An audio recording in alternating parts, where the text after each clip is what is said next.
We are going to continue where we left off. We're learning from the Zohar, page 137b, in Parashat Toldot, Daf Kuf Lamed Zayin Amud Bet. Yesterday we talked about the idea, the concept why Yitzchak had to pray and Rivka. I don't want to elaborate on that. It really will take a long time of our class. You can find the class online. They go up online very fast. But we concluded with the most powerful thing to take is that prayers are powerful, but more than that,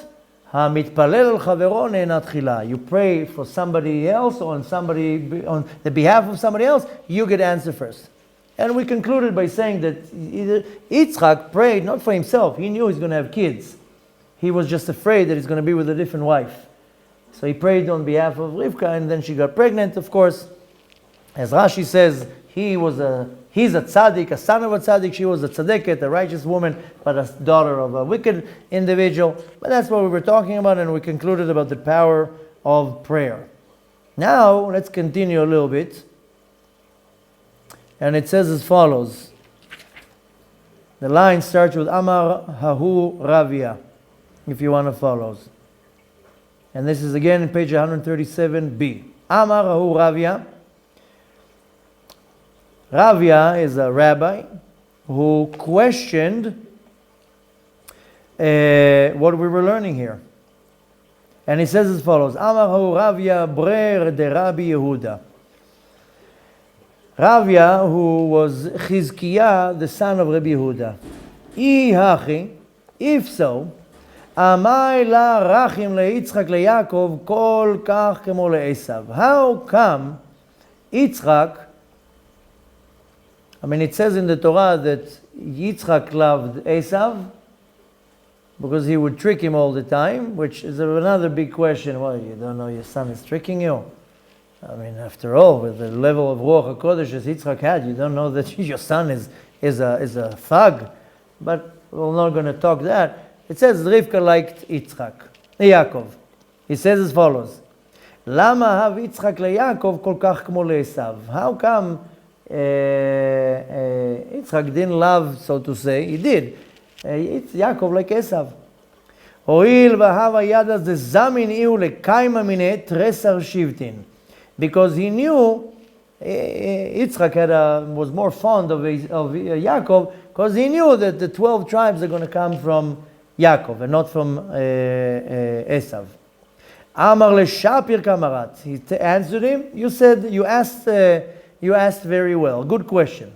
Ela kol zina rachim lelezina. But you should know to yourself that Yitzchak loved Esav. Why? Ki kol min ohevet mino. Any species usually will love his species.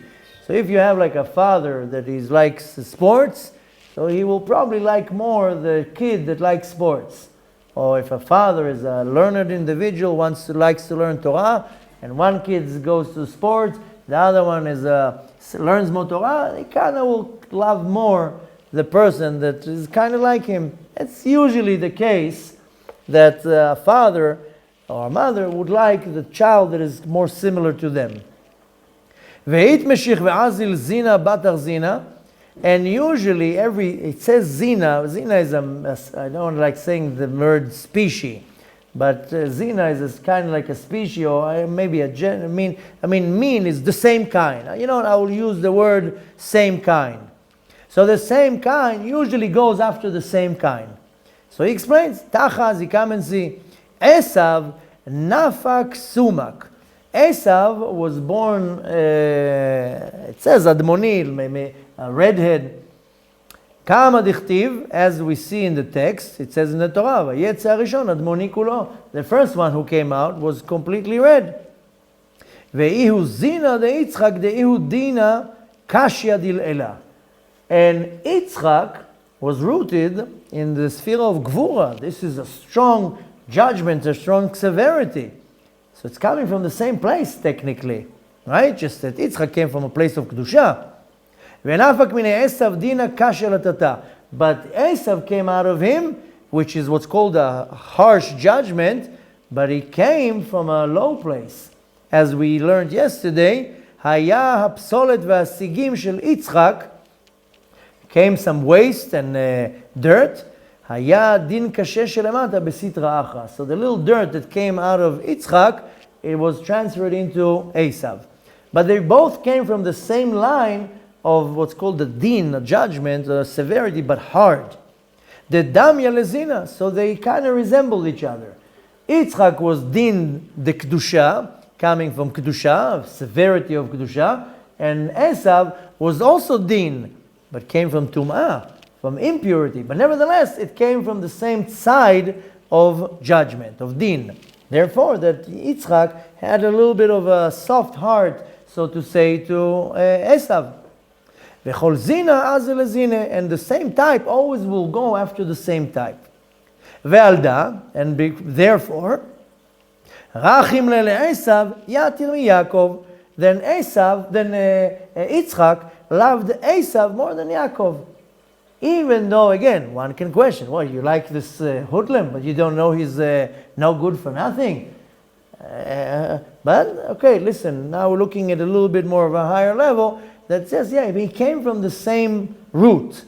It happened to be that, the din, the judgment can come from Kedusha, from holiness, but can also come from Tumah. Kama dichtiv, as it says in the Torah, when we're not making it up, Vaye'ahav Yitzchak et Esav. Yitzchak liked Esav. Why? Ki tzayid bepiv. Tzayid bepiv, just to explain it rather to translate it, tzayid is hunting, piv is his mouth. So it says that Esav was very slick with his tongue. Right? He didn't hunt with his mouth. But rather he used his tongue like hunting. How do you hunt? You don't run like a maniac with a spear. You do it in a very tricky way. You put a booby trap, or you put some food over here and a distraction over here. That's how you really hunt. You do distractions. You go in a very smart way. So that's why he uses the word hunting.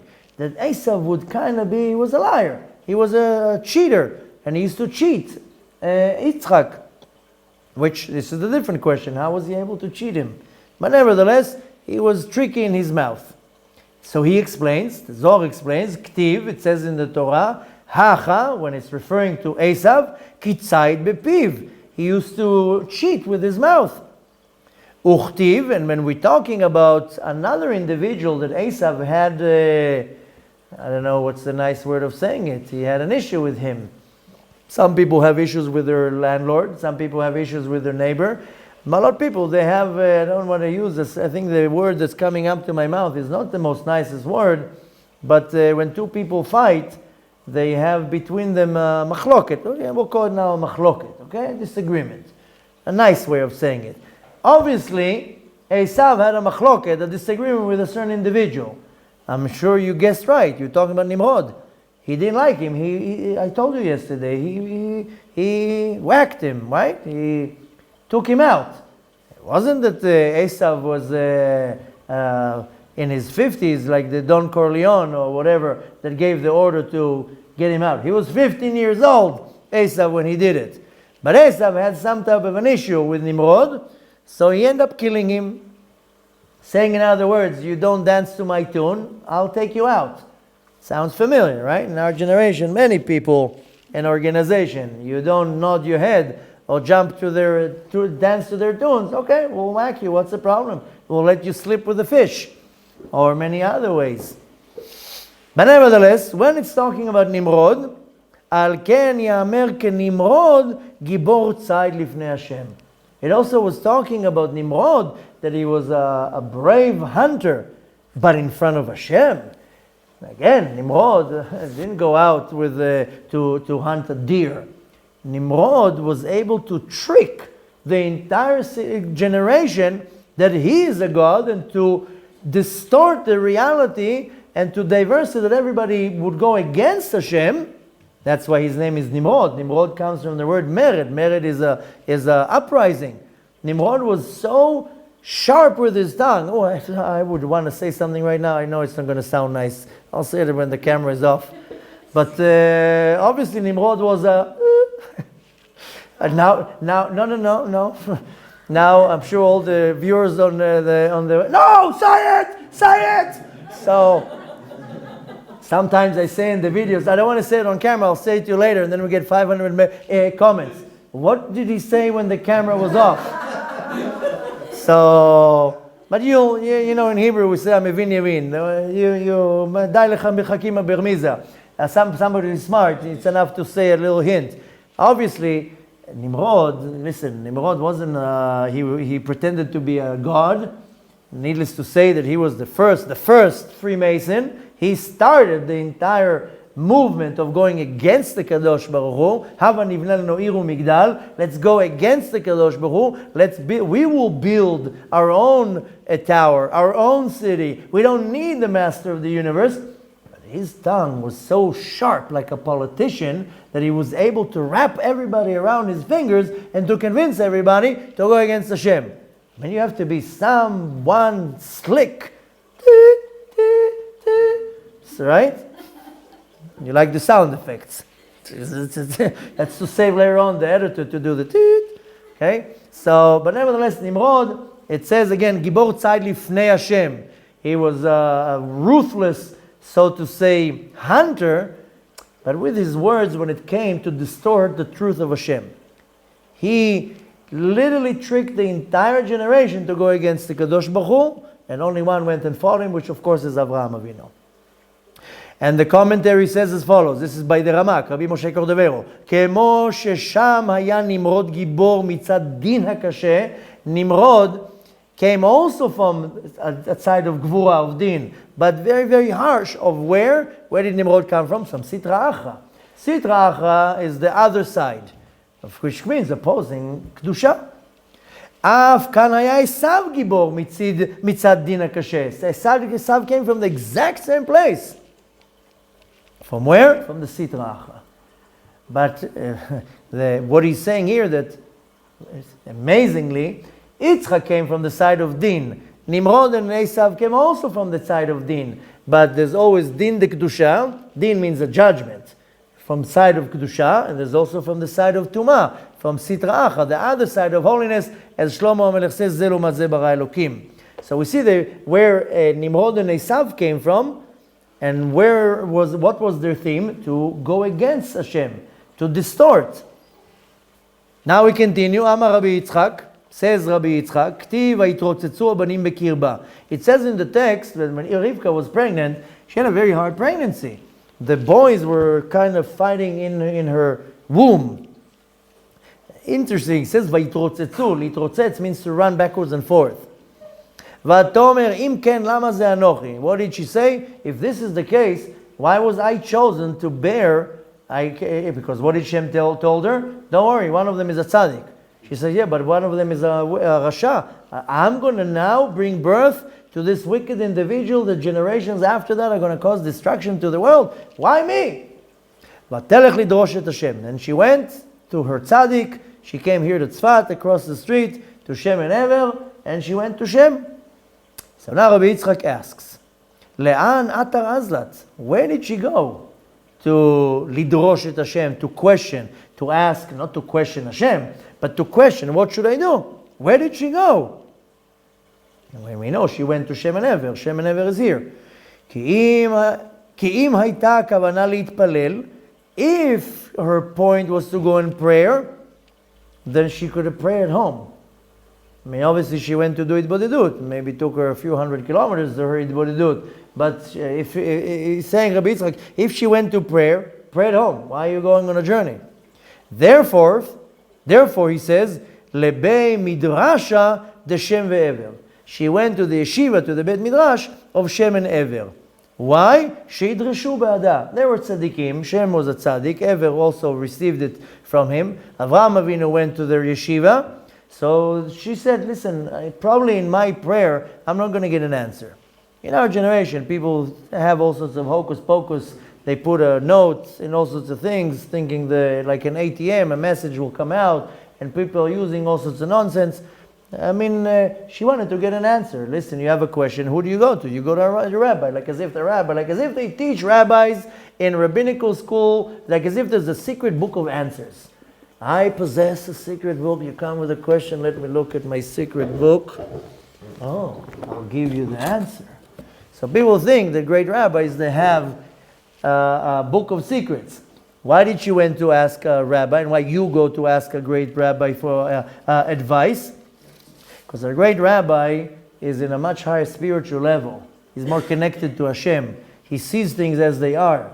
He sees sometimes the truth, what you will not see. Exactly what we learned before in the previous class. If you are too much immersed in physical pleasures, you're not going to see what's going on in this world. Same thing, she went to consult with Shem and Ever to see what she should do about the sorrow of her pregnancy. And what's going to be the result.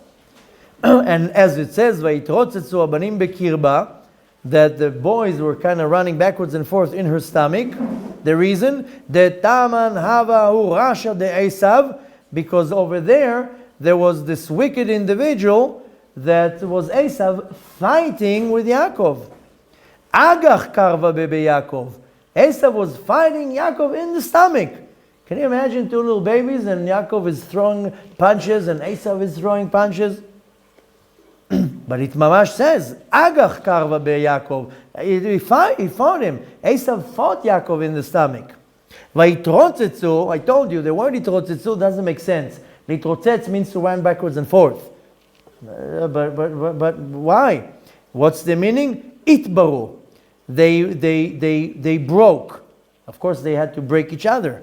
Kama de amrinan, as it says, ratzatz et mocho. It says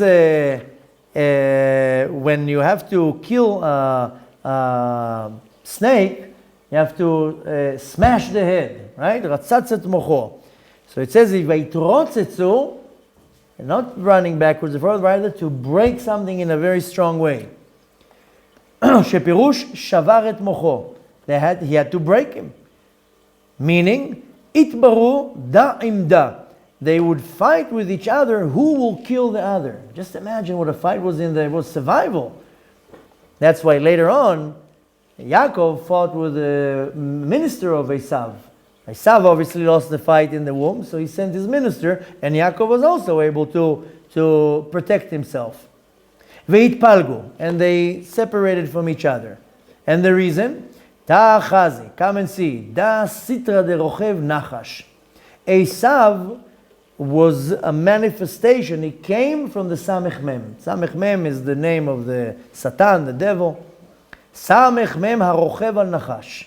Now let's go back to one of our classes that we had in the book of Bereshit from the Zohar, and I explained that the Nachash was the Nukba de Klipa, was the woman devil, or as we know her as Lamed Yud Taf, and the Sitra Acha, the Samech Mem, was riding on her. We think that the serpent was the Samech Mem. No, the serpent, the Nachash, was the wife. And the Samech Mem was just was riding on it. So it says, Esav haya mitzad ha-samech mem. Esav came from the Samech Mem. Harochev al ha-nachash. He was on the Nachash. V'da sitra de rochev al karsaya de shlemata kadisha. But Yaakov was rooted in the sphere of Tiferet, riding on the chair of glory, which is the Shekhinah. Besitra de Shimsha, coming from the side of the Zeir Anpin that is called Shemesh, the sun, Leshamsha Bisihara. Why? Because Yaakov, which is coming, is rooted in the Zeir Anpin. Yeshamesh v'yityached im Malchut, will be together with the Malchut. That's why Yaakov has two wives. And one of them, the Rachel, is the Malchut, Hanikret Yareach, that is called moon. Let's stop over here so we can pray, and we'll continue tomorrow. And tomorrow we'll get more clarify what was going on there. But just to finalize, there was a fight already in the stomach, but a fight for survival. And that's what the Torah says, Uleom meloom yamatz. When one is stronger, the other one is defeated. Practically what we want to take from that, because we didn't finish the Ma'amar, we'll continue tomorrow. But we have to understand that we constantly have a fight with Esav. And Esav is a ish tzayid bepeh. Esav is not going to come to me now with a sword. He's going to come to me like a politician and sell me nonsense, and I will believe it. And most people, they fall for that.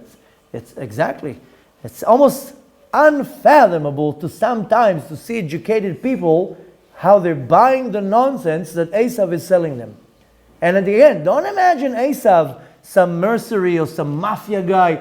Esav is with a suit, probably works for the World Health Organization or something like that, and he comes and sells you some nonsense, and everybody's like, wow, I gotta take the vaccine now because Fauci said so, right?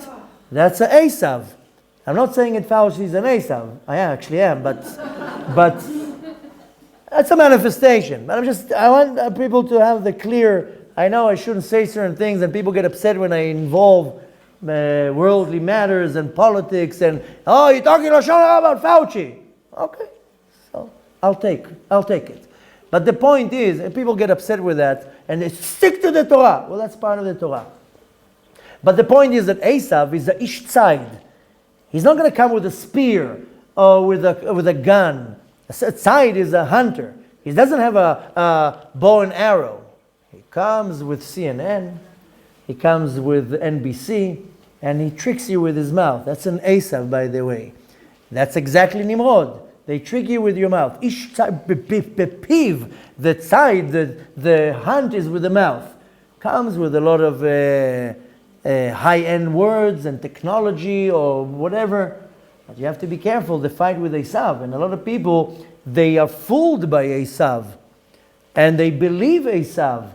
And when you come and tell them, listen, he's a liar, that's an Esav. Oh, conspiracy theorist. You're a nutcase. Why you believe in all this stuff? Because that's Esav. You don't see how he's tricking you? No. It's for the greater good. It's for the benefit of everybody. Well, now you're in the net of Esav. You just fell into the trap of the Ish Tzayid. And again, Ish Tzayid is a hunter. So what we want to take from that, I know somebody sent me today a horrible email. Stick to the Torah. This is supposed to be a yeshiva. Why are you taking people with your opinions? The reply was very short. Nobody's forcing you to watch the video. You know, you can go and watch something else. Some good videos by missionaries you can watch. You can learn a lot about Christianity. Nobody's forcing you to come and learn from me. But the point is that, listen, we are in the last fight before we destroy Esav. And don't forget for 1 second that the main war we're going to have before the end is with Amalek. Every time before redemption, Amalek has to come. That's a rule. And who's Amalek? The grandson of Esav. Amalek is the grandson of Esav. I explained to you already that Esav has a son, Eliphaz, who was a complete psycho, that what he did is he went to have marital relations with a married woman, right? From that came out a daughter, he had marital relations with her, and from that came Esav. That's Amalek. That's where came Amalek. So Amalek is the grandson of Esav, and Amalek is the one who's coming to fight us physically. That's the physical fight with Amalek. Esav is with a suit. You would never even think that he's a terrorist. I mean, all these organizations, we're not going to say names, they're all terrorist organizations with a suit, right?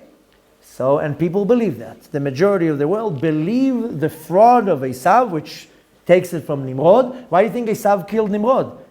He wanted the power. Nimrod was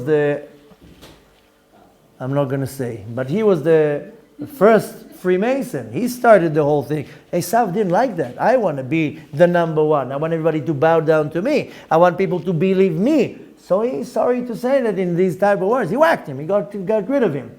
As you see with many world leaders and many situations, somebody doesn't do what you want them to say, then okay, let's get rid of them. But you have to be very careful. Listen, I know we're taking words of Torah and kind of taking it to a different path. But listen, we are in the last war with Esav and Amalek. You got to know who you're fighting with. And our war right now is directly with Esav, and you have to recognize Esav that comes with Tzayid bepiv. He hunts you with his mouth, not with weapons, not with anything else. Tricks you with his mouth, because that's what's his professional. You got to be careful with who you're dealing with. And here we're dealing with Esav, who's directly rooted from the Sitra Achar, from the side of the Nachash, from the serpent, and we have to know who to be careful from. רבי חנניה בן הקשיא אומר, רצה הקדוש ברוך הוא לזכות את ישראל. לפיכך הרבה להם תורה ומצוות שנאמר אדוני חפץ למען צדקו, יגדיל תורה ויאדיר.